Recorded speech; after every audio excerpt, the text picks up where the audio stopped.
आदाब, नमस्कार, सत श्री अकाल। हम सब एक चीज़ जानने के बेहद उत्सुक रहते हैं कि हमें सफलता कैसे मिले, सफल हम कैसे हो जाएं। तो आज आपके लिए एक बेहतरीन स्टोरी उगते हुए सूरज के देश सनराइजिंग कंट्री जापान से है, जो हमें सफलता का एक बहुत अच्छा रहस्य और बहुत ज़रूरी एम हमें बताती है। ये कहानी बहुत पुरानी है। जैसा कि आप जानते हैं कि जो जापान है, जापान में सबसे बड़ा एक्सपोर्ट जो होता है मछलियों का होता है। मछलियाँ जापान में बहुत ज़बरदस्त पकड़ी जाती हैं और वहाँ के मछुआरे बहुत ही ज़्यादा करेजियस, बहुत साहसी होते हैं, जो जान को जोखिम में डालकर बड़ी बड़ी मछलियों का, छोटी छोटी मछलियों का शिकार करके उसे पूरी दुनिया तक पहुँचाते हैं, एक्सपोर्ट करते हैं, आयात निर्यात करते हैं। तो उन जापानियों के लिए एक समस्या बन गई कि जब वो मछलियों को दूर भेजते, किसी दूर कंट्री तक एक्सपोर्ट करते, तो वो मछलियाँ बहुत सारी ख़राब हो जाती और जो बची कुची वहाँ तक पहुँचती तो उनका रेट बढ़िया नहीं मिलता, क्योंकि उनके अंदर ताजगी नहीं रह जाती। जापानी सदैव से बहुत होशियार रहे हैं। उन्होंने सोचा कुछ ऐसा किया जाए जिससे ये मछलियाँ ताज़ी रहें। गौर से सुनिएगा दोस्तों, ये कहानी आपको एक रहस्य बताएगी सफलता के लिए कि हम कैसे सफल हो सकते हैं। तो उन लोगों ने एक नया तरीका निकाला। उन्होंने बड़े बड़े जहाज़ों में बड़े बड़े टैंक्स बना लिए जिसमें मछलियां डाल दी गईं, लेकिन मछलियां दूर तक पहुंचते पहुंचते उसमें भी फ्रेश नहीं रह पाई, क्योंकि उन मछलियों को दूर तक दौड़ना और चलने से उनके अंदर फ्रेशनेस, ताजगी आती थी, लेकिन इतनी कैपेसिटी में वो बड़ा सा ताल नहीं बना पाए। जहाज के अंदर कितना बड़ा तालाब बन सकता है आप खुद अंदाजा लगा सकते हैं। वो भी उनका तरीका फ्लॉप हो गया, यानी कि उनका इंपोर्ट जो एक्सपोर्ट वो कर रहे थे, मछलियों को जो बाहर भेज रहे थे, भेजते तो थे लेकिन ताजगी नहीं रह जाती थी, जिससे उनका रेट डाउन हो जाता था।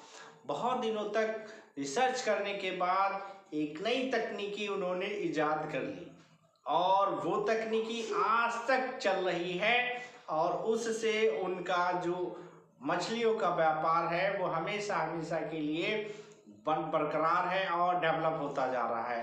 तरीका क्या खोजा उन्होंने क्या किया, जो तालाब उन्होंने अपने जहाज शिप्स में बनाए थे, उन जहाज़ों में जो मछलियां ले जाते थे, उन मछलियों में उनके आकार से कहीं अधिक बड़ी एक मछली और डाल दिया करते थे। मान लीजिए उन्होंने 1000 मछलियां 5 फुट की डाली हैं, तो एक मछली वो 20 फुट की डाल देते थे उसमें। अब होता क्या था, जो बड़ी मछली होती थी वो छोटी मछलियों को मार के खाती थी। अब छोटी मछलियां उनसे बचने के लिए लगातार चलती रहती थीं और इसी वजह से वो बिल्कुल तरोताज़ा रहती थी। तो ये कहानी जो थी मैंने इसलिए नहीं सुनाई कि आप सिर्फ सुने और इसे इग्नोर कर दी। इसके पीछे इसमें एक बहुत बड़ा रहस्य छुपा हुआ है सफलता का।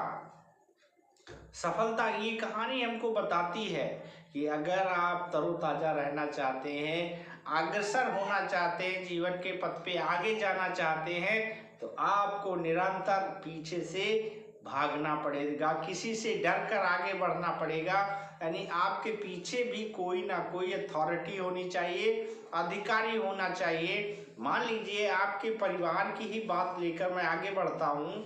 अगर आपके परिवार में कोई सर्वा नहीं है, कोई एक अधिकारी नहीं है, तो सारे लोग परिवार के बेकार हो जाएंगे, उनके अंदर फ्रेशनेस, ताजगी नहीं रह जाएगी और वो जो भी कार्य करेंगे उसमें आलस रहेगा, अच्छे से वो कार्य नहीं हो सकेगा। अर्थात हमें ये बात डर होना चाहिए कि हमारे पीछे भी एक व्यक्ति है जो हमसे क्वेश्चन कर सकता है, हमसे ये पूछ सकता है कि आपने ये क्यों नहीं किया।